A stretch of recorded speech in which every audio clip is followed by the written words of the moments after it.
નમસ્કાર, પીએમ સાથી ન્યૂઝમાં આપનું સ્વાગત છે. હું પ્રીતમ મકવાણા. મિત્રો, આજે ઘેટાવાળા પ્લોટની અંદર એક બનાવ બનેલો છે કે જ્યાં અસામાજિક તત્વોનો આતંક ખૂબ વધારે છે. જ્યારે આ વિસ્તારમાં આવેલા ગણપતિ ઉત્સવોની અંદર અહીંયા અસામાજિક તત્વોનો એટલો આતંક છે કે જ્યાં લોકોને ઈજાગ્રસ્ત પણ કરેલા છે અને લોકોને હોસ્પિટલ ભેગા પણ કરેલા છે. ત્યારે આ લોકો જ્યારે પોલીસ સ્ટેશન ગયેલા હતા ત્યારે એને ફરિયાદ પણ લખાવેલી છે અને ત્યારે એટલે પોલીસ દ્વારા હવે કઈ રીતનો એનો ન્યાય કરવામાં આવે છે તે જોવાનું રહ્યું. અને આ વિસ્તારની અંદર લોકો ઉગ્ર સ્વરૂપ ધારણ કર્યું છે કે વર્ષો થયા જ્યારે પણ આ લોકો ગણપતિની સ્થાપના કરે ત્યારે આ લોકોને હર વખતની જેમ અહીંયા અસામાજિક તત્વોનો આતંક ચાલી રહેલો છે અને ઘણા વર્ષોથી ચાલી રહેલો છે. ત્યારે આજે બહુ વધુ પડતું આજે આતંક એનો રહેલો છે અને તથા એને દારૂ પીને અહીંયા એક જાતના ઈજાગ્રસ્ત પણ લોકોને કરેલા છે. બોલો બેન, શું સમસ્યા હતી? તો સાહેબ અહીંયા જમણવાર ચાલુ હતું એટલે મેં કીધું 2 ગાડી આ બાજુ રાખી દો, 2-3 ગાડી આ બાજુ રાખી દો એટલે કોઈ આવર જાવર ન થાય. તો એ કે તારા બાપની રોડ તારા બાપનો છે એ કે એટલે મેં એને પકડ્યો. એટલે અહીંયા શું છે? જમણવાર શેનું ચાલુ રહ્યું? ગણપતિ બાપા બેઠા ને ગણપતિ મહોત્સવ હતો ને જમણવાર હતો અને આરતી હતી એટલે મેં કીધું આ બાજુ ગાડી રાખી દો ને આ બાજુ ગાડી રાખી. હું મારા છોકરા વારે વાતો કરતી હતી તો ઈવડે બોલ્યો કે બાપનો બગીચો છે એ કે. એટલે સૌપ્રથમ તો અહીંયા એ લોકો અહીંથી નીકળવા જતા હતા. આરતી ટાણું થાય ને નીકળે દાડી. એટલે આરતી ગરબી રમતી હોય ને આવે દાડી 9 દી લગી ડિસ્કો છોકરી રમતી દાંડિયા તો એને વસાર 2 વાર જાય 2 વાર આવે.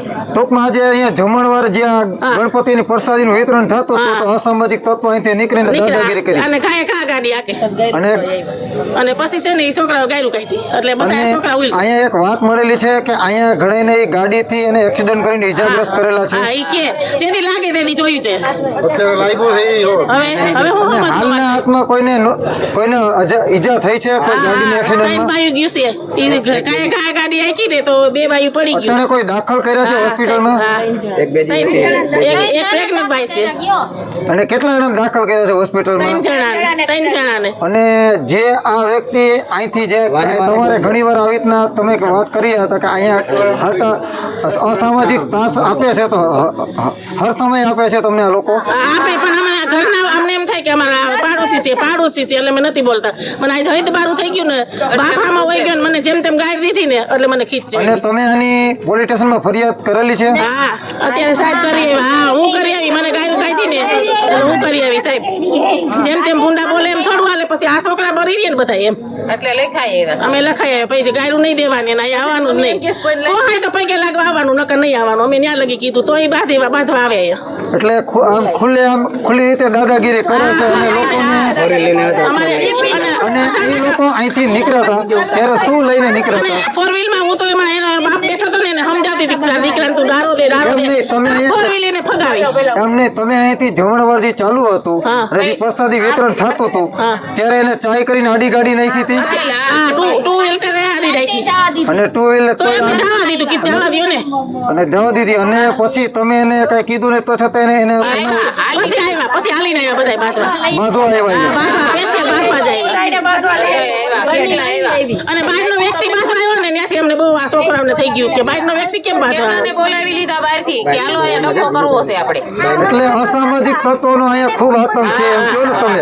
અને જે લોકો અહીંયા જે બાંધવા આવ્યા હતા કે ભાઈ અસામાજિક તત્વો અહીંયા આવ્યો તે અહીંના રહેવાસી છે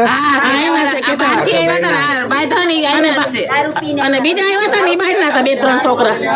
એ 2-3 છોકરા આવ્યા ને એમ જ બોલવાનું થયું. બીજા બધા છોકરા કે કેમ વધારે કરતું બાજુ અમાસા છે તમારા અસામાજિક તત્વો વધી ગયા હતા તમારે. અને કેટલા જણા આવ્યા હતા ત્યાંથી? તો બધા ઘર ઘરના આવ્યા હતા ને બીજા 5 જણા હતા. 5 જણા હતા. 5 જણા. બોલો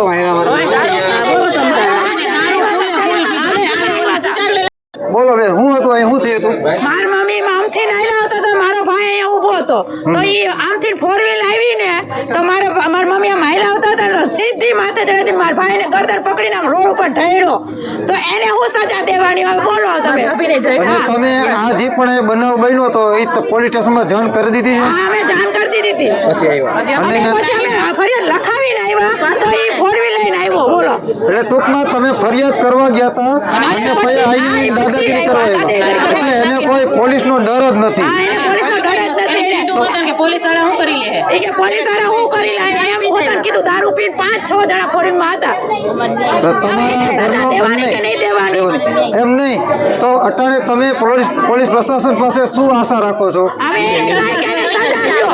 એને ન્યાય દ્યો અને એને ટકા કરીને હમણાં બજારમાં કાઢો એને. એની અહીંયા એની નીકળવું જોઈએ પોલીસ આમાં. અને આ સામાજિક તત્વોનો આતંક અહીંયા હંમેશા રહ્યો છે અહીંયા હા હંમેશા રહે છે કેટલા વર્ષોથી રહે છે અમે છે ને ગણપતિ બાપાનું કરીને પેલું અમારું ઈ કર્યા જ રાખે હર વર્ષ માથાઓની જે અમારા આ રીતના રહે છે અમારા બગાડે જી અને આ વખતે બહુ વધી ગયું છે. વધી ગયું એટલે અને શું આ લોકો દારૂ પીને અહીંયા આવ્યા આ પીવે છે બધા દારૂ પીવે. હા પોલીસ ફોરેનમાં હથિયાર હતા અને હથિયાર લઈને આવ્યા હતા. અને કોઈ હથિયારથી કોઈને વાર કરેલો છે ફોરેનમાં અમારા ભાઈને ઢળ્યો ગરદનમાં નાખીને આમ ડરાવતા થાય કે મારશું તમને 4 વાર આવ્યો એટલે તમને મારવાની ધમકી આપે છે અને પોલીસ પ્રશાસન પોલીસ સ્ટેશને છે ને પગમાં લાગ્યું કેવું લોહી નીકળ્યું હવે એને હાલી નથી શકતા એટલે તમને આ લોકોની હિસાબે ઈજા પણ થઈ છે હા 3 મારા ઘર મારી લાવ એની વહુને એવું જ મારી દીકરાની વહુ છે ને પ્રેગ્નન્ટ છે એને અહીંથી એવો કાવ પેલા તો મને કાવો માર્યો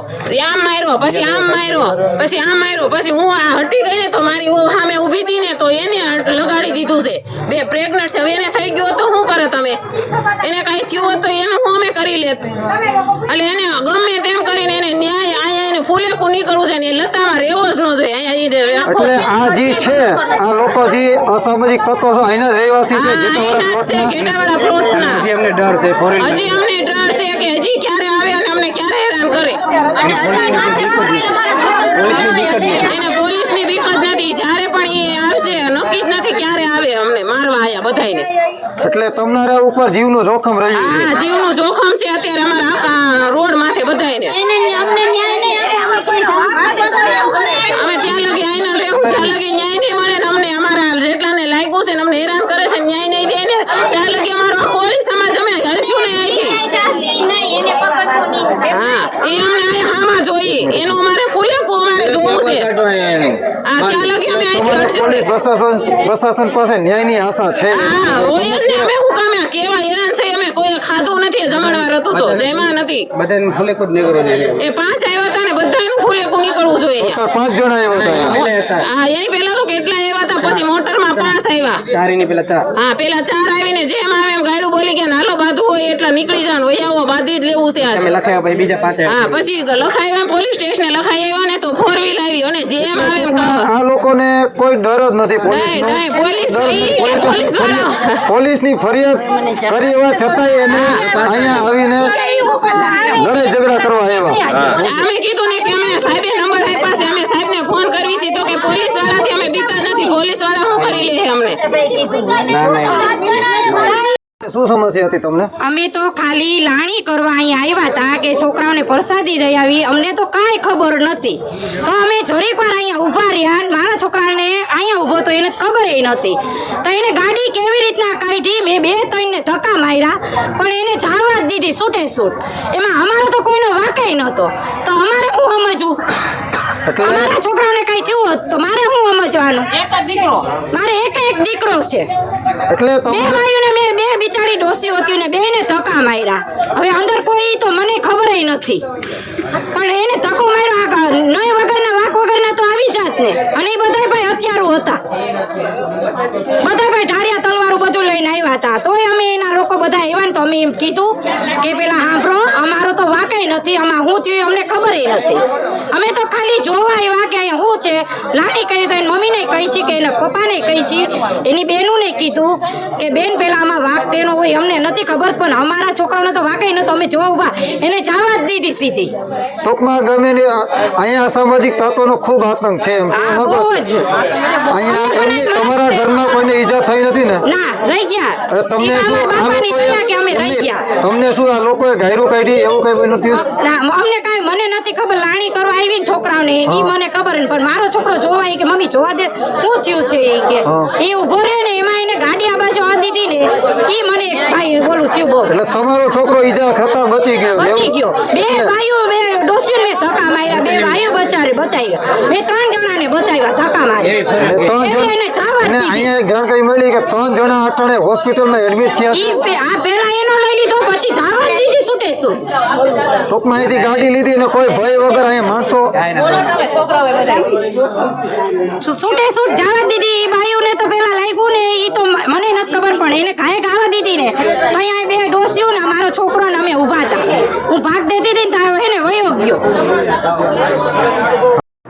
બેન તમારું નામ શું? મારું નામ આશા હાર્દિકભાઈ ચાવડા છે. અને આ તમારા વિસ્તારમાં શું બનાવ બન્યો હતો આ ઘેટાવાળા પ્લોટમાં? અમારા વિસ્તારમાં એક વિક્રમભાઈ કરીને છે એ અમને આખા લતાને બહુ જ ત્રાસ આપે છે. એની હર વખતની એની જ મેટર હોય. અમારા લતાને બહુ જ ત્રાસ આપે. આજે અમારે ત્યાં ગણપતિનો તહેવાર હતો, બધા ધામે ધૂમથી ઉજવતા હતા. એને અમારા તહેવારમાં આવું બધું બાંધવાનું કર્યું. એટલે બનાવ શું બન્યો હતો ત્યાં? બનાવી કે એના છોકરાને ખાલી આરતી ચાલુ હતી ગણપતિ બાપાની અને ખાલી એને 5 મિનિટ ઊભું રહેવાનું કીધું ને એમાંથી બધા બાંધવા આવી પડ્યા કે તમે મારા છોકરાને નાચ કેમ પાડી કે અહીંયા શું કહેવાય આરતીમાં રોડ કોઈના બાપનો છે એવી રીતે બધું બોલી નહીં કે તમારા છોકરાને ઊભો જ કેમ રાખ્યો એમ. એટલે આજે તમારે ગણપતિ મહોત્સવ ચાલુ રહ્યો હતો અને ત્યારે એને તમે પ્રેમથી કીધેલું હતું કે ભાઈ ગાડી તમે હા. પછી પાર કરી લેજો, હા. થોડીક વાર ખમો. એટલે તે હા. બાબતે એને દાદાગીરી કરી હા, તમારી. દાદાગીરી. અને તમે આજે કંઈક એવો બનાવ બન્યો છે, તમે આજે હોસ્પિટલમાં છો તો તમને શું ઈજા થઈ છે? તમે આજે હોસ્પિટલે પહોંચ્યા છો? હું 2 જીવ હોતી હું.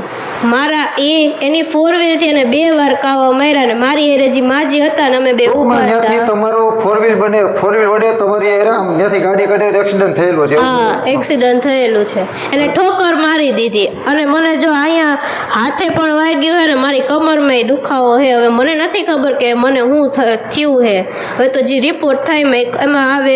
અને મારી એરે જે બહુ મોટી ઉંમરના માજી હતા ને એ બી પડી ગયા અને મારા હાહુમાં એની વાતો કાયદેસર એને ગાડી ભગાવી છે. અને એમને આ તમારા વિસ્તારમાં કેટલા લોકોને ઈજા થઈ છે? 3 થી 4 લોકોને થઈ છે. 3 થી 4 લોકોને. હા. અને તમને આમ કઈ જગ્યાએ એમ લાગ્યું છે એમ? મને જો અહીંયા કોણીએ, અહીંયા હાથ પાસે કોણીએ અને કમરે હું આમ ચત્તી પાટ પડી ગઈ ને ત્યાં કમરે. અને જ્યારે આ ગણપતિનો મહોત્સવ ચાલુ રહ્યો હતો ત્યારે એ લોકો ત્યાં આવ્યા અને ખાલી ટૂંકમાં ગાડી ટ્રાફિકની હિસાબે ગાડી તમે એમ ટૂંકમાં આરતી વર્તી થતી હતી ત્યારે ખાલી 5 મિનિટ એને ગાડી રોકવાનું કીધું, પછી આરતી પૂરી થઈ જાય પછી તમે ત્યાંથી નીકળી હા, જજો. તમ તાર પછી નીકળી જજો એમ. એટલે ટૂંકમાં એને દાદાગીરી કરીને અને એક વાત સાંભળેલી છે કે અહીંયા ત્યાં એનો આતંક ઘણા સમયથી ત્યાં છે. બહુ જ છે સર. એનો ત્રાસ એટલે બધાને આખા લતાને એટલો એનો પર ત્રાસ છે. એટલે વર્ષોથી છે, ઘણા વર્ષોથી અરે હર વખતે એમને સર જો અમારા લતામાં કેવડા પ્રસંગ થતા હતા. મેલડીમાંનો માંડવો, આ ગણપતિ ઉત્સવ, આ દશામાના હમૈયા, એ બધું એના હે ને કંઈક પ્રસંગ હોય ને ત્યારે આવું બાંધવાનું કરે. ટૂંકમાં એટલે અમારે બધી- આ સામાજિક તત્વો હંમેશા ત્યાં આ રીતના હા. બાંધવાનું કામ કરતા હોય. એને ગમે એમ કરીને બસ બાંધવું છે. એ 9 દિવસ થયા હે ને અમને બધાને અમે આરતી કરતા હોય ને ત્યારે એની 4 વ્હીલ કે એનું બુલેટ લઈને નીકળે. પણ તો અમે બાયું હારી કહેવાય કે અમે રસ્તો એને આપી દેતા. અને આજે ખાલી એને રસ્તો ન દીધો કે ભાઈ તું 5 મિનિટ ખમી જા તો એને એના પપ્પાને દાદાને બધાને બોલાવીને કે આ લોકો એમ કહેશે કે હું તને અહીંથી નહીં નીકળ દે. એવું એને કોઈ કીધું નથી. એને ખાલી એટલું જ કીધું કે 5 મિનિટ તું ઊભો રહે. એટલે 5 મિનિટ ઊભો રહેવાના કે ઊભો રહો કહેવાથી તો પણ એ મહિનાને એને દાદાગીરી કરીને એની ગાડી પાર કરી ટૂંકમાં. દાદાગીરી કરીને ગાડી એની પાર કરી. અને તમે આ બાબતે પોલીસ ફરિયાદ કરેલી છે? યસ, કરેલી. તો તમે આ વખતે તમે કેવી પોલીસ પર કેવી આશા રાખો છો? એવી જ રાખી કે એ અમારા લતામાંથી નીકળી જ જવો જોઈએ. એ અમને બધાને બહુ ત્રાસ આપે. હર વખત એનું જ ઊભું હોય. અને એ ઉપર કાયદેસર કાર્યવાહી થાય, સજા પણ મળવી જોઈએ ને? યસ, કાયદેસર કાર્યવાહી થવી જોઈએ, સજાઈ થવી જોઈએ. એ અમારે એ લતામાંથી જોઈએ જ નહીં અમારે. અને કેટલા વ્યક્તિ લોકોને અહીંયા ઈજા થઈ છે તેમાં તમને જે ઈજા થઈ ત્યાં કેટલા લોકોને ઈજા થઈ છે આ રીતના? 4 જણા છે. 4 જણા છે ને? શું બેન તમારું નામ શું? મંજુબેન, તમે ક્યાં રહો છો? કેટારો પ્લોટમાં. અને શું બનાવ બન્યો છે આજે? આજે આ ગણેશ બાપાનો જમણવાર હતો ને ક્યાં વિસ્તારમાં ઘેટાવાળા પ્લોટમાં? ખેટાવાળા પ્લોટમાં ત્યાં છે અમે. હા, તો હું બનાવ બન્યો હતો? અમે ગણેશ બાપાનું જમણવાર કર્યું હતું ને તે એ લોકો બાંધવા આવ્યા. એટલે કોણ લોકો જે આ સામાજિક તત્વો ત્યાં રહે છે ત્યાં? હા એ તો શું બનાવ બન્યો હતો ત્યાં? આ તો કાંઈ નહીં, આમ તો અમે એમ કીધું ને કે ધીરે હાલો આખો ગાડીઓ. ત્યાંથી એ લોકો ગાડીને નીકળવાના હતા અને ગાડી ધીરે હાંકવાનું હા કીધું કીધું તમને. બસ એમાં એ ગાયર બોલ્યો. એમાંથી તમને ગાયરું દીધી. હા તો આજે તમે હોસ્પિટલમાં આવ્યા છો, પણ એવું શું બનાવ બન્યો કે તમે આજે હોસ્પિટલમાં આવીને એડમિટ થયા છો? અમને માથે 4 વ્હીલ આપી નાખી ને એટલે અમે સાહેબ તમારી માટે 4 વ્હીલ આપી નાખી. હા. અને આ જે પણ છે તે લોકો આ ઘેટાવાળા પ્લોટના વિસ્તારના છે? હા એ જ. ત્યાં જ રહે છે? હા, એ જ. અને વર્ષોથી આ લોકો આ રીતના જ શું છે અસામાજિક તત્વગીરી જ કરે છે ત્યાં? હા એ દાદાગીરી જ કરે છે. દાદાગીરી જ કરે છે. આજે તમે હોસ્પિટલમાં તો તમને કઈ કઈ જગ્યાએ ઈજા થઈ છે? પગમાં, હાથમાં ના કડમાં બધે લાગ્યું છે. આ એટલે તમને પગમાં, હાથમાં હા. અને પગમાં બધી જગ્યાએ ઈજા થઈ છે? હા. તો તમે આ બાબતની પોલીસ ફરિયાદ કરેલી છે? હા હા તો પોલીસ ફરિયાદ તમને પોલીસ સ્ટેશનમાં શું કીધું છે? ફરિયાદ તમે લઈ લીધી તમારી ફરિયાદ એને? હા એ લઈ લીધી. તો હવે તમે શું માગો છો પોલીસ પ્રશાસન પાસે? ન્યાય. આ લોકોને સખતમાં સખત સજા મળે હા સજા મળે અને આવા લોકોને સરઘસ કાઢે. સરઘસ કાઢે હા. અને સખતમાં સખત સજા મળે તેવી આશા રાખો છો ને? હા હં. બીજી ફેરે અમારી માથે આવી કરે નહીં. અને આ વસ્તુ જે બનાવ બની રહ્યો છો તો વર્ષો ગમે ત્યારે તમારા કોઈ પણ તમારા ત્યાં એરિયાની કોઈ પણ તહેવાર આવતો હોય, તહેવારનો મહોત્સવ હોય ત્યારે આ લોકોનો હંમેશા આતંક રહ્યો છે. હા એને દાદાગીરી જ. હા ટૂંકમાં ત્યાં ગમે ત્યારે કોઈ પણ આપણો હિન્દુ મહોત્સવ આવે ત્યારે આ લોકોની દાદાગીરી થતી રહે છે. કરે જી. 4 વ્હીલ લઈને નીરે ને 10 4 જાય ને આવે ને. હા બસ. અને આ વખતે તો લોકોને ઈજા પણ પહોંચાડી છે એવું થયું છે ને આજે? હા